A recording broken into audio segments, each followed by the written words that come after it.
So we are walking down the historical township of Soweto.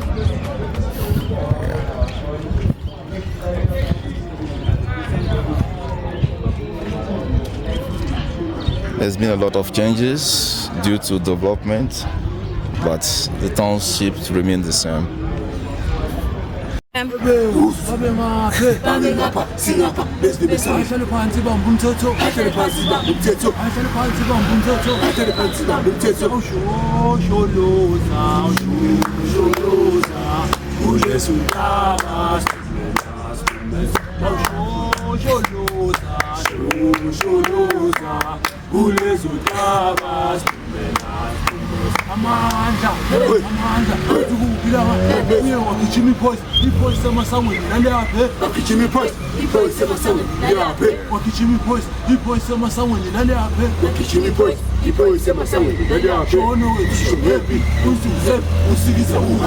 Welcome to Soweto. Welcome to Soweto. Welcome to Soweto. Welcome to Soweto. Power to the people. Power to the people. Power to the people. Power to the people. Amanda. Amanda. Welcome. Okay. Right, I'm right here in Orlando. That is a suburb of Soweto, on the street called Vilakazi. Vilakazi is home to Nelson Mandela House. You can see just behind me. Okay, cool. This is Vilakazi Street, Orlando, West Soweto, and this is where Nelson Mandela lives in the first years. It's become a richest house. It's become a museum. People come all over the world to come and visit this house. You can see people around here. They came all over the world. Here in Soweto, Vilakazi Street, Orlando West, to visit the house where Madiba Nelson Mandela lives. On the same street, we have Desmond Tutu house. Maybe later on we get to that place.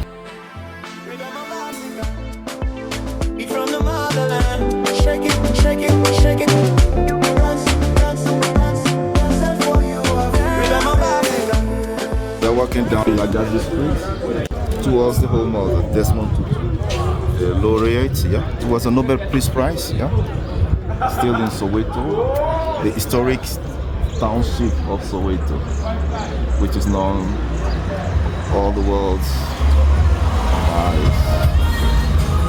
their hardlines fighting the apartheid regime, the freedom fighters of South Africa.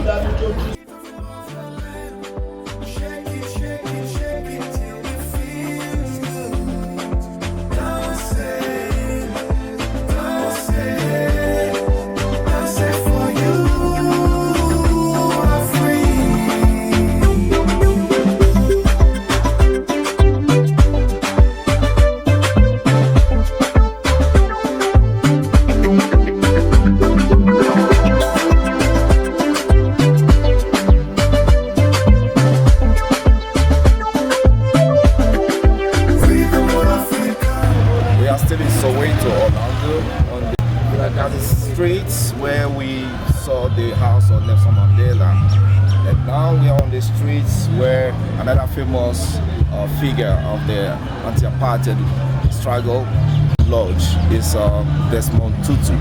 And for you, I have a friend of mine who is a local who lives in the area. We're going to tell us his name and give us a brief history about this house that we see here. Hello, how are you guys? My name is Chabulani. Telling you more about the Tutu house and the Tutu residence. So, Bishop Tutu wasn't born in Johannesburg. He was born in Klerksdorp. He came to site to further his studies in philosophy. He saw that the level of education wasn't as equal as it was supposed to be. It was favoring more especially the whites. So he opted to go out, and then he was studying philosophy. From there, he became the preacher. In 1995, Mr. Mandela chaired him to chair the Truth and Reconciliation, whereby the perpetrators of the 1976 had to come forward and say their stories. Stories like the necklaces were had, whereby they take a tire and put it around the person's neck and burn him. So he was in charge of that. Actually, Mr. Tutu wasn't into politics, but he used his platform as a bishop, fighting about racial oppression. Bishop Tutu only spent spent 11 days together, him and Mr. Mandela, in the same street in Vilakazi Street. He won the Nobel Peace Prize Award in 1985, 10 years before Mr. Mandela. So, from winning the Nobel Peace Prize Award winner, then he came to Soweto. That's where he lived in the same street, him and Mr. Mandela. The house itself was designed by an architect called Joe Lowero, together with Simon van der Stel Foundation. The house, it's got a chapel inside, a place where you can go and pray. Bishop Tutu survived with his 4 children, 3 girls and 1 boy. The boy, which is Mr. Trevor Tutu, who is currently occupying the house. The bishop was diagnosed with prostate cancer. He passed away in 2011. Memorial service was held here to honor him. But the house is not open like that. Why?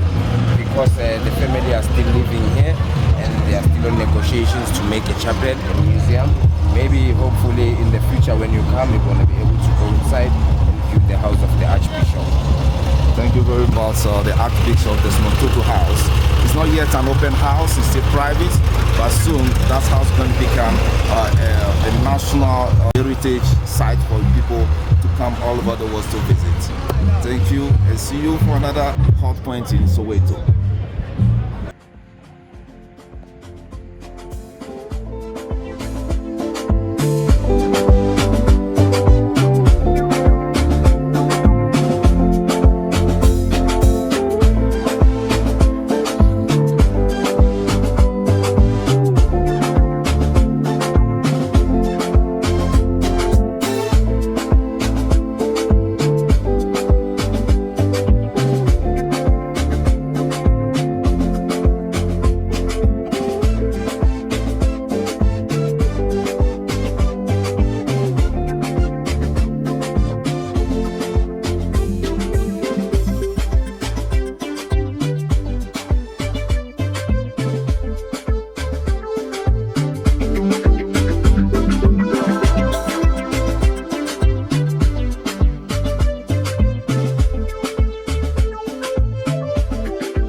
At the local joints, and I will leave it to Download to tell us what are we eating this afternoon. So over here we have what we call pap, also known as ugali.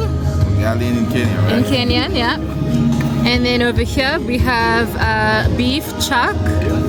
We've got some grilled chicken wings, a piece of sausage which we call boerewors, and then on the side there's what we call chakalaka, which is like a sauce, a gravy, like a salsa. Sometimes it's spicy, sometimes it's mild. And then the meat was served here with the ugali, the pap, and then we've just dished up for ourselves. This is another piece of beef, and then over here we have a piece of pork that we're gonna cut up. And then this is where the chakalaka was served. And then there's some dineware, cutlery, but we'll be eating with our hands. Let's dig in, guys. Let's go. Yeah, Soweto beer. Yes. Let's dig in. Alright. So let's get the first taste. Yeah. That's good. Awesome.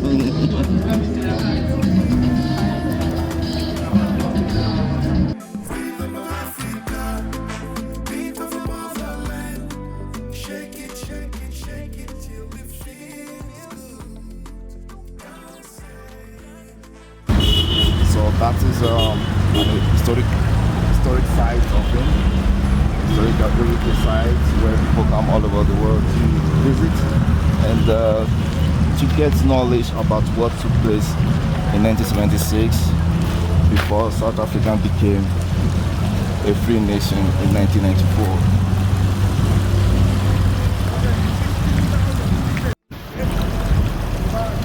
Right, right, we are here on the site where Hector Peterson, the first black South African schoolboy, was killed in 16 June 1976. There was a riot of students and the police shot at Hector Peterson. You can see on the photo here, this is Hector Peterson that some of his classmates are holding. And I have my friend Ken, he's going to give us the background history of that day, 1976, June 16th. Yeah, this is the photo of Hector Peterson. He was the first kid to be shot. Now, the students went on a march so that they didn't want to study Afrikaans or to be taught in Afrikaans. So all the schools, kids from around Soweto, came out and they started to march. That's when police started shooting them. They were not armed, they were just marching so that the education system can change. So what happened, Hector Peterson was the first person to be shot. And then after that day, more than 4,000 kids were shot. So now we're still celebrating this day, June 16th. That's why they say June is the youth days. Okay. That was a comprehensive history of one of the freedom fighters, Hector Peterson. He was able to sacrifice his life for today young South Africans to have education in English and not in African or other boys' language.